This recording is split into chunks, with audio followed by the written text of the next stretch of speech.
आणि सध्या झी 24 तास बरोबर जोडले गेलेत राज्याचे मुख्यमंत्री एकनाथ शिंदे. आपण जाणून घेऊया त्यांची प्रतिक्रिया. सर, आता आपण पाहतोय बदलापूरमध्ये प्रचंड उद्रेक दिसतोय, मोठा रोष सध्या बदलापूरकरांचा दिसतोय. रेल्वे ट्रॅक रोखून धरलाय, रिक्षा चालकांचा संप आहे, शाळेच्या बाहेर पालक मोठ्या प्रमाणात जमलेत. काय नेमकं तुम्ही आता आवाहन कराल?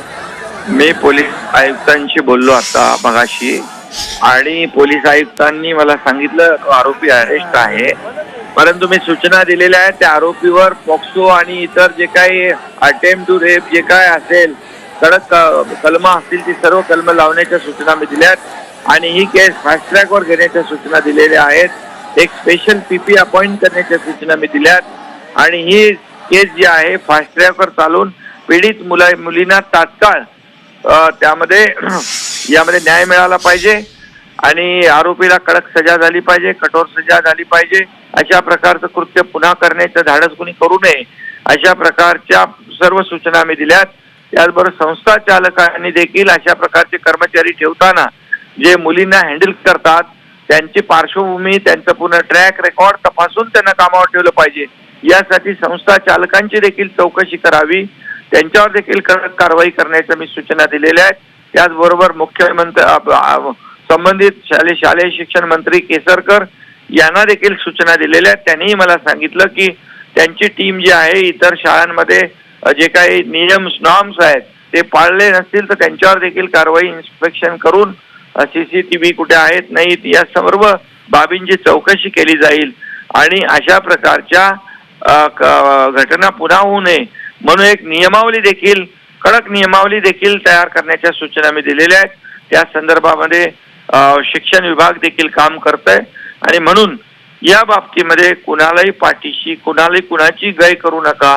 मग ते शिक्षक असतील, ते कर्मचारी असतील, ते संस्था चालक असतील किंबहुना पोलीस असतील, या सगळ्यांवर कुणालाही याच्यामध्ये एक्सक्यूज करू नका, स्पेअर करू नका. अशा प्रकारच्या कडक मी सूचना दिल्या आहेत. याचे रिझल्ट तात्काळ लागले पाहिजे आणि एक समाजामध्ये एक मेसेज गेला पाहिजे की यावर अशा प्रकारचं कृत्य केल्यानंतर कडक कठोर सजा होते. अशा प्रकारची सूचना मी आयुक्तांना दिलेल्या. मुख्यमंत्री साहेब, फक्त एक घटनेविषयी आपल्याला अवगत करून द्यायचे. आज कळव्यामध्ये अशीच आणखी एक घटना घडली आहे. गतिमंद मुलीचा विनयभंग केलाय आणि हॉस्पिटलमध्ये सुद्धा महिला सुरक्षित नसल्याचं पुन्हा एकदा कळतंय. कलकत्त्यामधली घटना झाली, देशभर आंदोलन होतात. कळव्यामध्ये अशाच प्रकारची घटना, एका लहान मुलीबरोबर 13 वर्षाच्या मुलीचा विनयभंग झालाय. राज्यामधल्या हॉस्पिटल्समध्ये सुरक्षा व्यवस्था ही अपुरी आहे असं दिसतंय. बिलकुल अशा बाबतीमध्ये या अशा प्रकारच्या घटना दुर्दैवी आहेत. अशा प्रकारच्या घटना होता कामा नये यासाठी जे काही प्रिकॉशन मेजर्स घेणे आवश्यक आहे हे सर्व घेतले जातील. कुठे CC कॅमेरे पाहिजे, कुठे पोलीस संरक्षण पाहिजे, कुठे आणखी ज्या काही बाबी आहेत त्या केल्या पाहिजे, त्या सर्व केल्या जातील.